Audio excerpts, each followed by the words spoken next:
Bonjour à tous, bonjour le monde francophone,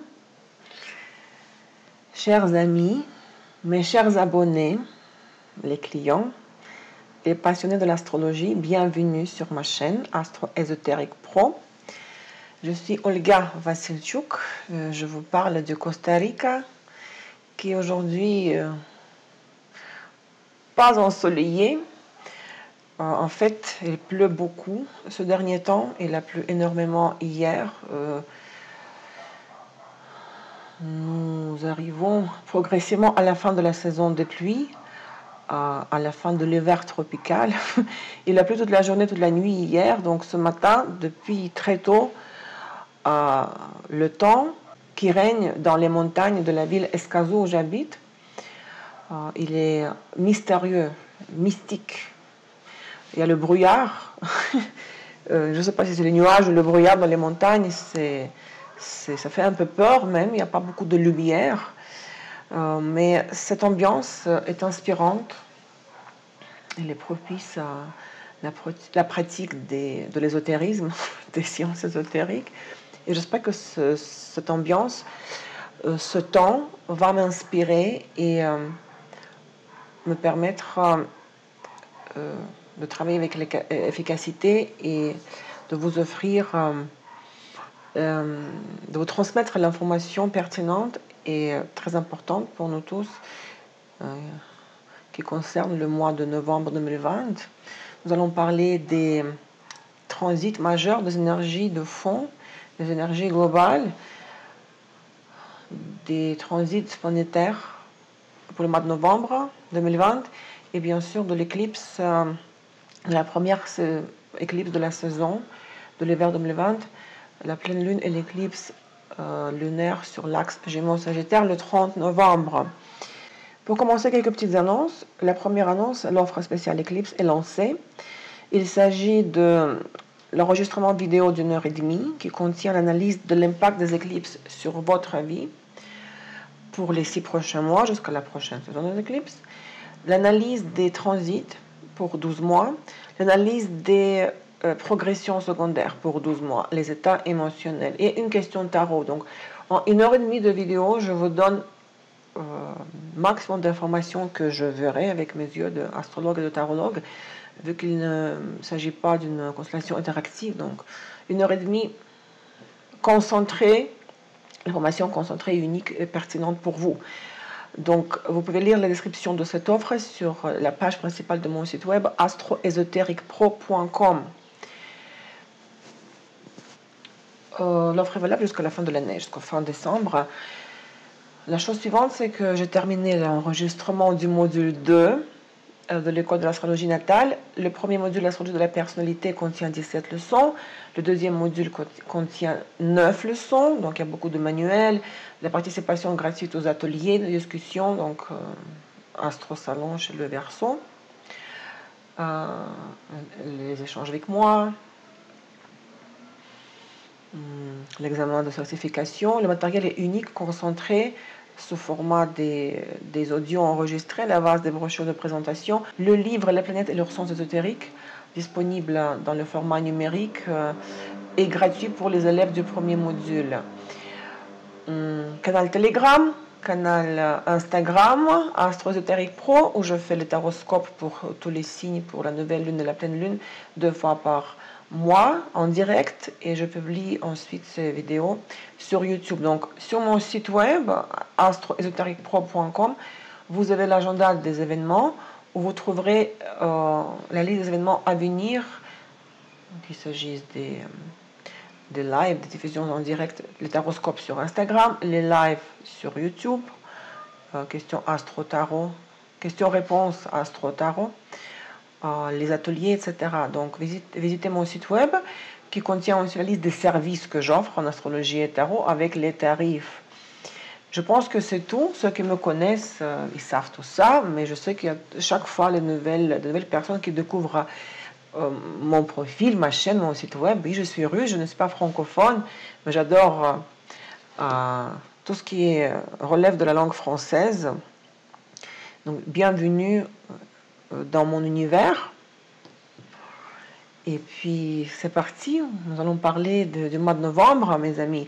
Pour commencer, les aspects... Ah, j'ai pas traduit ça du russe, mais bon. Les aspects de fond, les aspects majeurs de fond. Vous savez que Jupiter et Saturne sont toujours en Capricorne et ils vont entrer en Verseau en janvier 2021. Ce qui fait que nous aurons jusqu'au 17 décembre le stellium en Capricorne, Pluton, Saturne, Jupiter. Ça, c'est l'aspect de fond. Le carré Mercure-Saturne se répétera 2 fois au début du mois de novembre. La première fois le 1er novembre, lors de la phase encore rétrograde de Mercure, et la deuxième fois le 6 novembre, quand Mercure sera déjà direct. La conjonction Jupiter-Pluton le 12 novembre, la dernière des 3.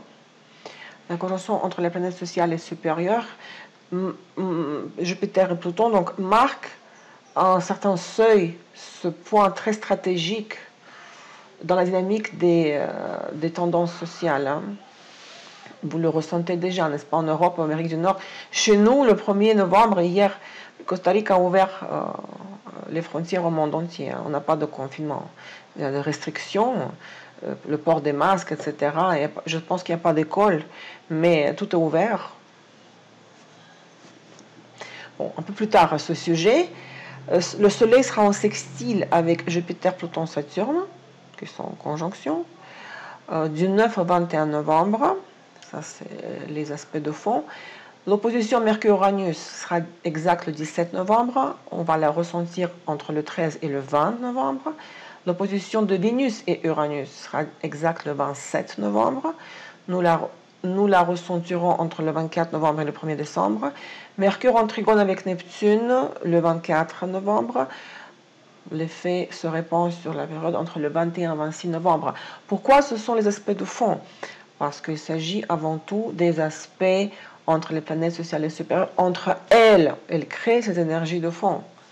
Mais aussi, on peut parler des aspects entre les planètes personnelles et supérieures. Donc, des aspects de fond.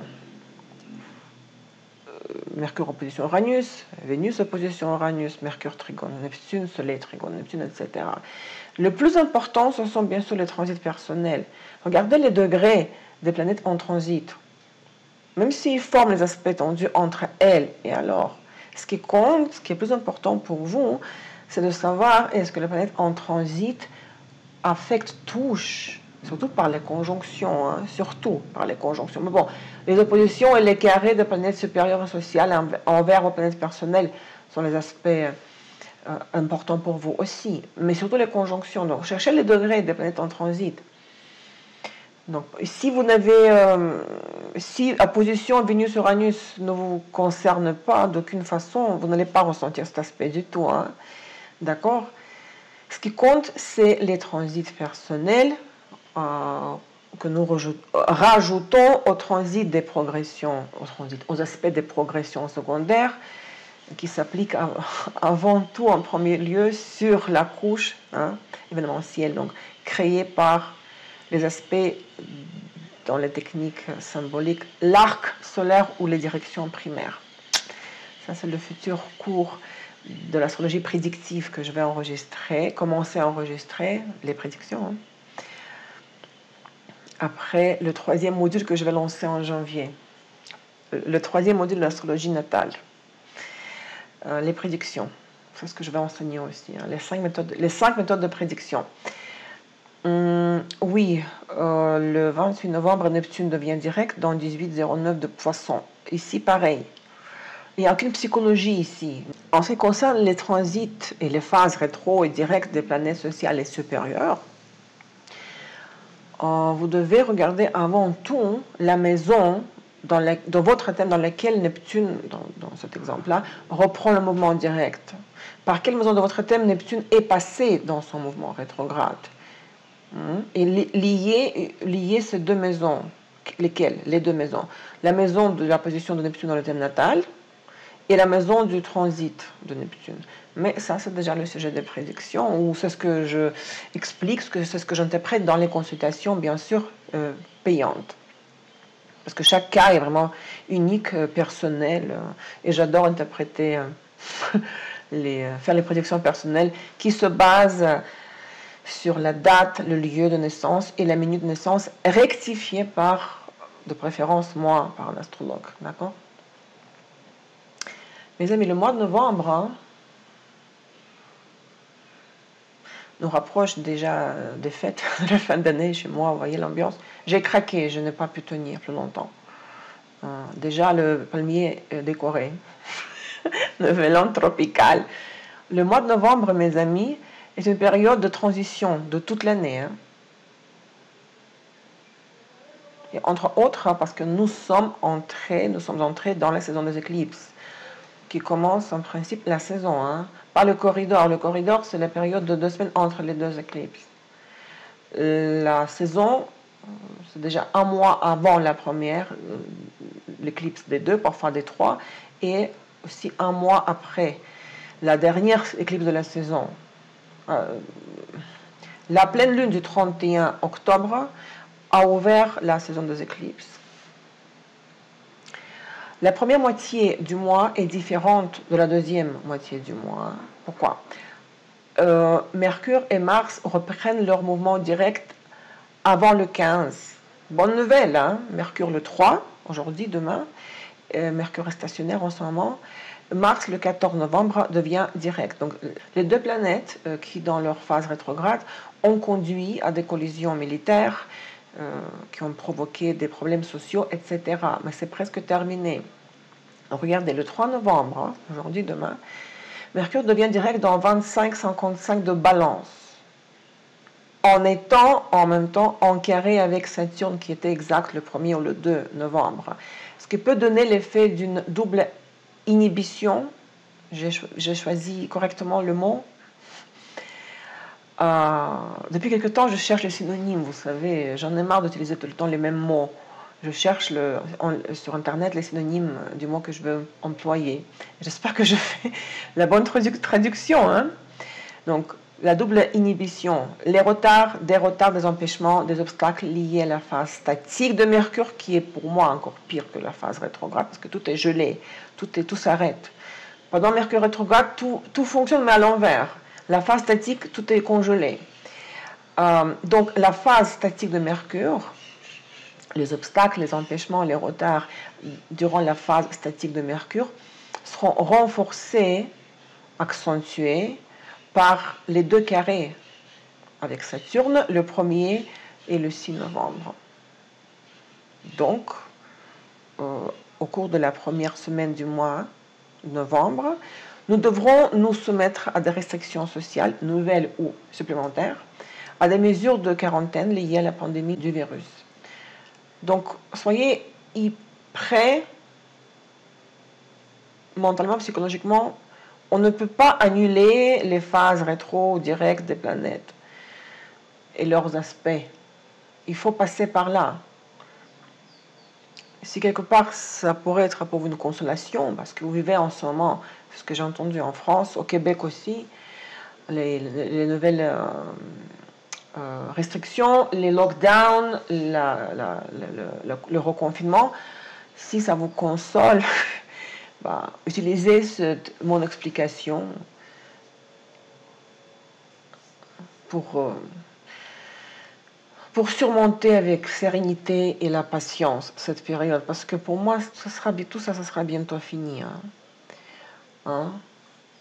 Les 2 carrés de Saturne, de Mercure avec Saturne, et Mercure stationnaire. Comment voulez-vous que ça se manifeste d'une manière différente que par le confinement et les restrictions? Hein? Vers la fin de la première semaine du mois, il sera possible de résoudre les questions importantes qui sont importantes pour vous à la deuxième tentative, au deuxième essai. Après le deuxième carré de Mercure avec Saturne, durant déjà la phase directe de Mercure. Donc attendez un petit peu, nous allons ressentir un soulagement par rapport à déjà, à mon avis, les restrictions, la vie quotidienne, Mercure, les affaires de Mercure, la situation de Mercure. Après, le deuxième carré avec Saturne, donc le 10 novembre. Et je vous dis, la deuxième moitié du mois sera différente. En même temps, le 9 novembre, Vénus, en même temps que le deuxième carré Mercure-Saturne, Vénus sera en opposition avec la planète personnelle Mars qui sera rétrograde au moment de l'aspect, en exacerbant les contradictions et les problèmes dans les relations. L'excitabilité, l'irritabilité, l'insatisfaction, la jalousie nous pousseront à des confrontations. Mais en même temps, ces jours peuvent apporter des aventures inoubliables, de nouvelles rencontres passionnelles. Vénus opposition Mars, oui, c'est conflictuel, mais en même temps, ça révèle la passion. Le 10 novembre, un autre aspect important se forme, le Soleil en trigone avec Neptune. L'aspect stimule l'imagination, ce qui est bon pour tout travail créatif. Le travail dans les domaines de la musique, la poésie, la photographie, le cinéma, la sensibilité aux états psychologiques des autres, une attitude romantique sera un facteur d'adoucissement dans le contexte de la confrontation entre Vénus et Mars. Non, je dirais au contraire que l'aspect du Soleil, trigone Soleil-Neptune, sera un facteur d'adoucissement de fond sur lequel se formera l'opposition Vénus-Mars. Et cet aspect de Soleil et Neptune aidera à trouver des moyens de contourner les angles dans les échanges. Oui, c'est mieux comme ça. Durant la première quinzaine du mois, des restrictions sociales nouvelles ou supplémentaires en lien avec la pandémie, c'est-à-dire les mesures de quarantaine, nous attendent le plus probablement et s'expliquent par la conjonction de Jupiter et de Pluton qui sera exacte le 12 novembre dans 22,52 de Capricorne. Ce qui risque de provoquer des protestations dans de nombreux pays et le mécontentement des citoyens.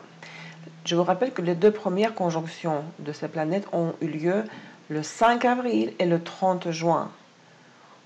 Ce sera la dernière conjonction de Jupiter et Pluton. Le signe de la conjonction de Jupiter et de Pluton, le Capricorne, est associé au thème du pouvoir, des institutions sociales et politiques, du gouvernement, ainsi que de l'idéologie et de la loi. Et leur rencontre de ces deux planètes a fait ressortir et fera ressentir une fois de plus et mettra en lumière ce qui a été caché et recouvert et provoquera des restructurations globales et des changements radicaux dans la société à l'échelle mondiale. Courage. Il nous reste encore la conjonction Jupiter-Saturne en décembre. Et puis Jupiter-Saturne entre en Verseau en janvier et c'est fini. Dans la seconde moitié du mois, qui sera différente de la première, nous ressentirons la diminution de la tension des derniers mois. Mars et Mercure seront directs, n'est-ce pas?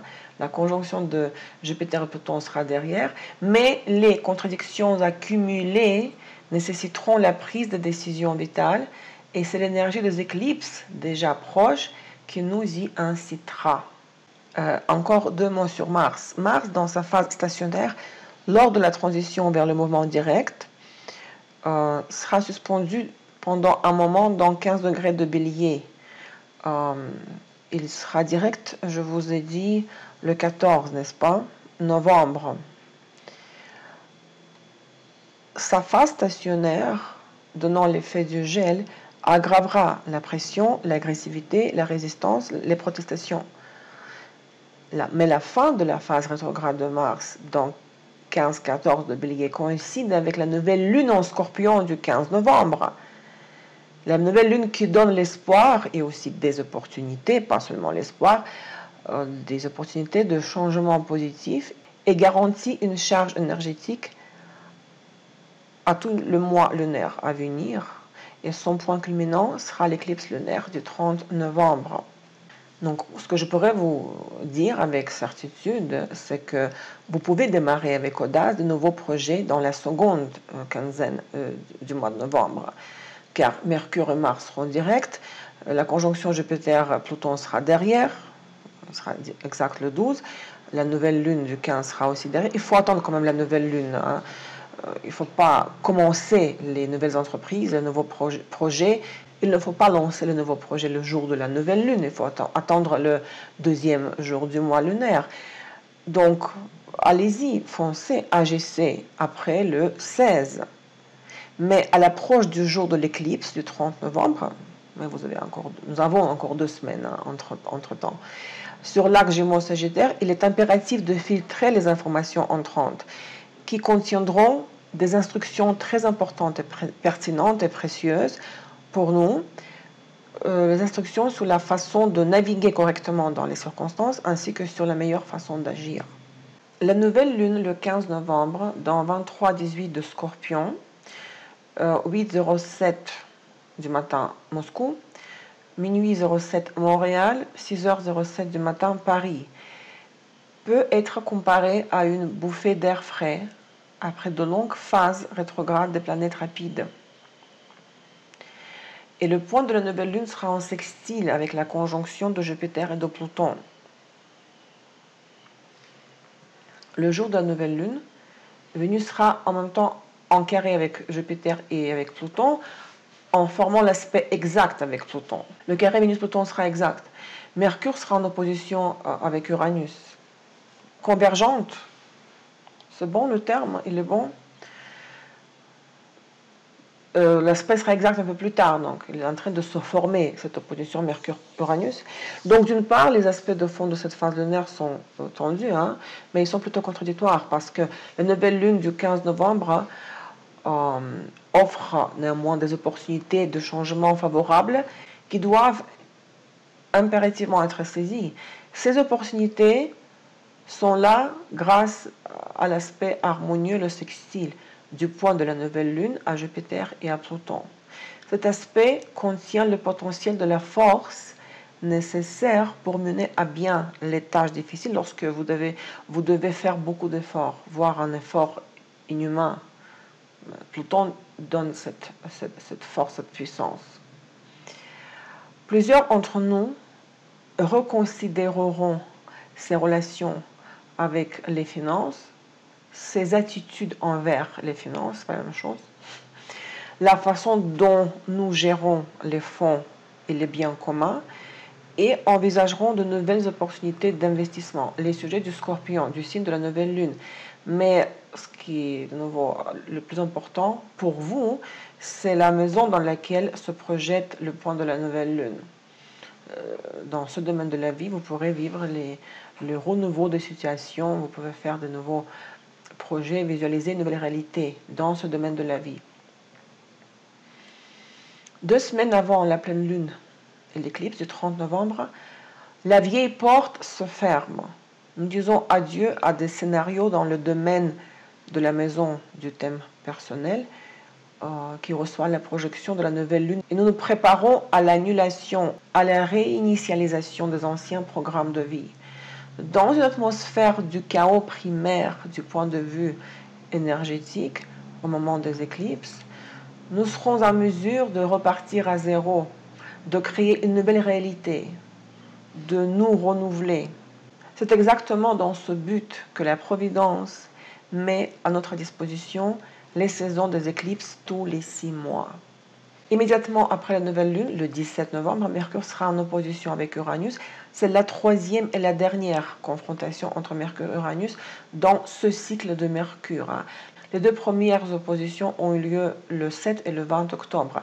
Donc il sera possible de résoudre les problèmes et d'arranger les situations qui nous ont échappé en octobre lors les 2 premières oppositions de Mercure et d'Uranus. Donc l'incertitude concernant les documents, les dettes, la formation, les études, les relations avec les proches ou les voisins prendra fin. Un tournant dans les affaires peut être inattendu, mais faites confiance aux insights et aux révélations intuitives. Mais n'oubliez pas que cet aspect tendu, l'opposition, il provoquera inévitablement une nervosité accrue, une surexcitabilité du système nerveux. Vous devez également vous rappeler des mesures de sécurité lors de la manipulation de l'électricité, des appareils électriques. Le jour de l'aspect exact, ne programmez pas les travaux de réparation du câblage électrique. Lors des voyages et au volant, si vous conduisez, des surprises et des tournants d'événements imprévisibles sont très probables. Ensuite, jusqu'au 21 novembre, Vénus passe par le signe de Balance, donc le signe de sa maîtrise selon les essences. Le transit éveille le désir de chercher à rencontrer des partenaires, d'établir des contacts. Nous nous concentrons sur nos relations avec les autres et par conséquent, nous dépendons des relations que les autres nous proposent. Vénus en Balance. Et au cours de son transit par le signe de Balance, Vénus formera une opposition avec Mars le 9 novembre, que j'ai déjà mentionné, et 3 carrés avec la planète sociale et supérieure. Le carré avec Pluton le 15 novembre, avec Jupiter le 16 novembre et avec Saturne le 19 novembre. Parce qu'ils sont en conjonction, ces 3 copains, n'est-ce pas? Malheureusement, cela promet une instabilité dans tous les types de relations, celles d'affaires, internationales, personnelles, amoureuses. Préparez-vous à des situations de tension, de querelles, de conflits, de confrontation, les jours autour des aspects exacts. Vénus carré, Pluton, Jupiter, Saturne. Mais ils sont groupés autour des mêmes dates, plus ou moins. Le 15, le 16 et le 19. Cela pourrait être d'un côté le désir et la passion, et de l'autre, la jalousie, la soif de justice, la démesure et les attentes élevées envers le partenaire. Le 21 novembre, Vénus entre en Scorpion et il restera jusqu'au 15 décembre. Le sujet du sexe et de la passion dans les relations amoureuses viendront au premier plan. Il n'y a plus aucun tabou et j'ai envie de sensations fortes. Voilà la devise de cette période.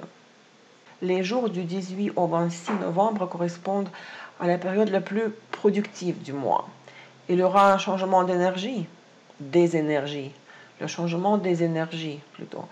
Le jour de l'ingression de Vénus en Scorpion, le 21 novembre, le Soleil entre en Sagittaire, 2 ingressions le même jour.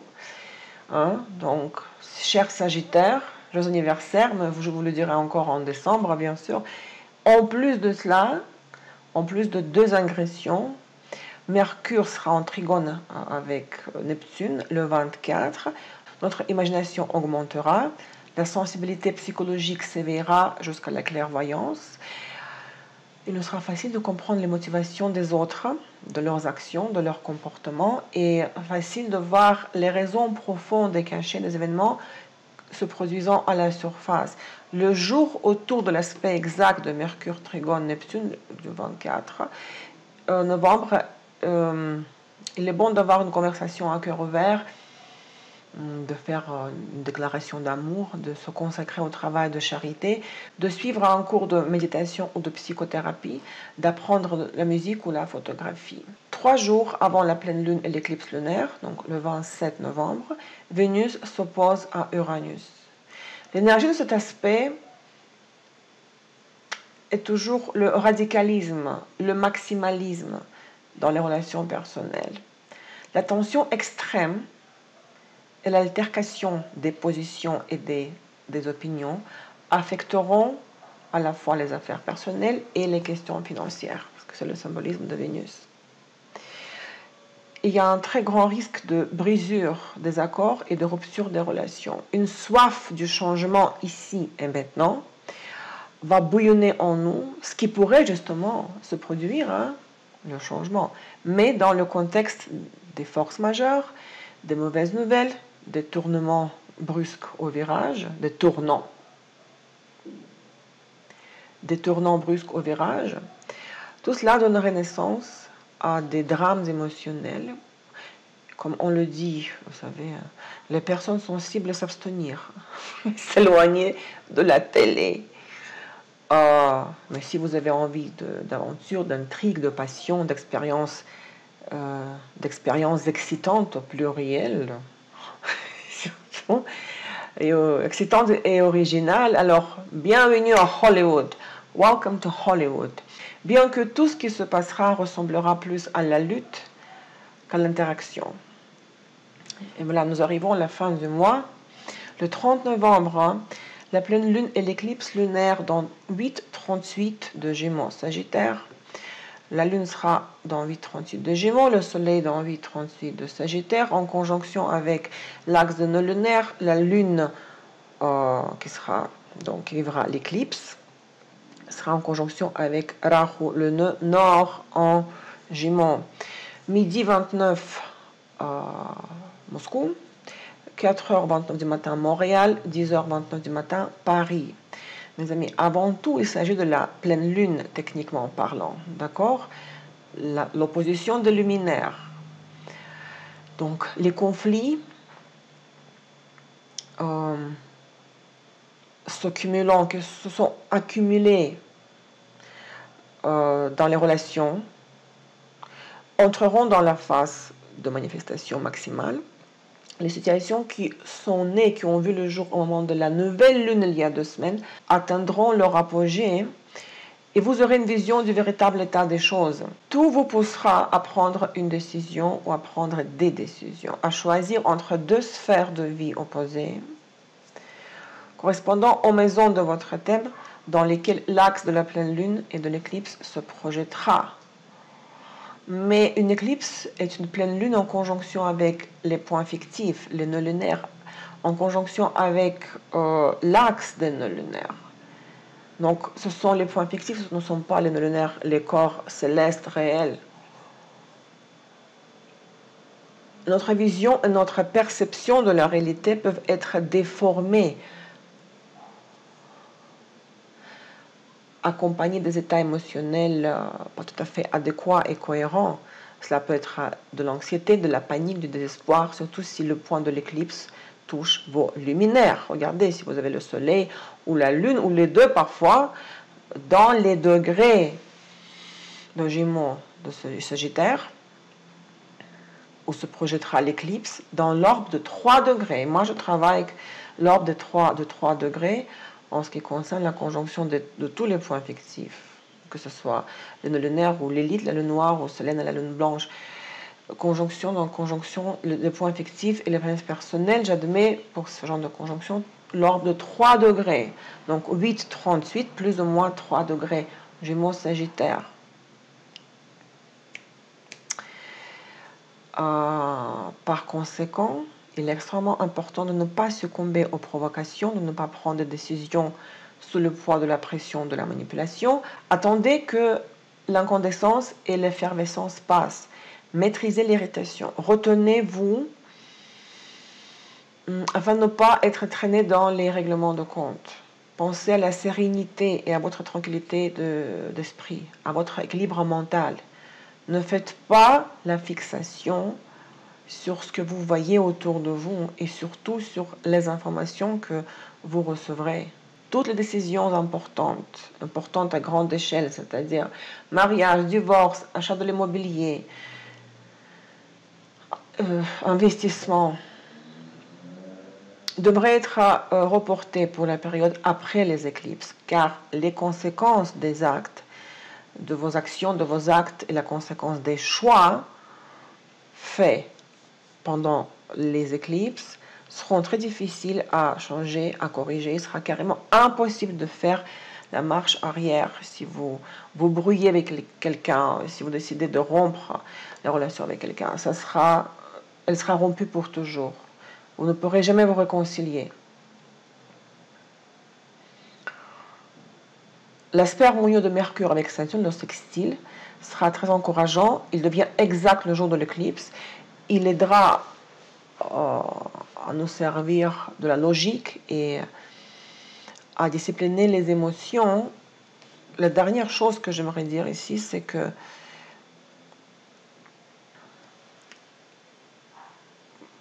pour déterminer l'impact de l'éclipse sur votre vie, vous devez tout d'abord regarder dans quelle maison de votre thème l'axe de la pleine lune de l'éclipse lunaire se projette. Est-ce que ce sont les maisons angulaires ou les autres? Celles qui ne sont pas angulaires. Si l'axe de l'éclipse lunaire se projette sur les maisons 1, 7, 4 et 10, son impact sur votre vie sera beaucoup plus important, significatif. La première chose déjà, dans quelle maison? La deuxième chose, est-ce que ce sont les maisons angulaires ou non? La troisième question qu'il faut se poser, est-ce que l'axe de l'éclipse touche vos planètes personnelles, surtout personnelles. Dans l'orbe de 3 degrés, mais ça peut être aussi autre planète que personnelle, Saturne, Uranus aussi. Mais dans tous les cas, vos planètes de votre thème natal, qui prendront la projection de l'éclipse, vont être considérées comme les éléments de la maison. Et en même temps, ces planètes-là, parce qu'elles le sont, n'est-ce pas, elles sont les maîtres des autres maisons. Donc, dans ces autres maisons, que les planètes touchées par l'éclipse gouvernent, ces autres maisons vont vivre les changements fatidiques majeurs après les éclipses. Donc, 3 mois vers le point milieu. Dans ce domaine de la vie, vous vivrez des restructurations majeures. En fait, le changement se fait au niveau subtil au moment de l'éclipse. Parfois, on ne remarque rien de spécial. On se dit, tiens, c'est une nouvelle lune ou pleine lune comme les autres. Mais durant les 3 mois après l'éclipse, vous verrez les vrais changements au niveau des événements réels. Et au moment du point milieu des éclipses, 3 mois après, 30 novembre, 14 décembre, les sujets des éclipses de l'hiver 2020 vont s'intercroiser avec les sujets des éclipses de printemps 2021 à venir. Si vous êtes intéressé par l'analyse détaillée, je vous encourage à commander le service offre spéciale Eclipse. D'accord? Merci beaucoup pour votre attention, pour votre temps. Prenez soin de vous. Bon mois de novembre. Courage à ceux qui sont confinés et restreints dans leur liberté de choix et d'action. Ça passera, vous verrez. Il reste encore 2 mois. Et nous rentrerons dans une nouvelle phase de notre existence. Je vous embrasse très fort. Au revoir.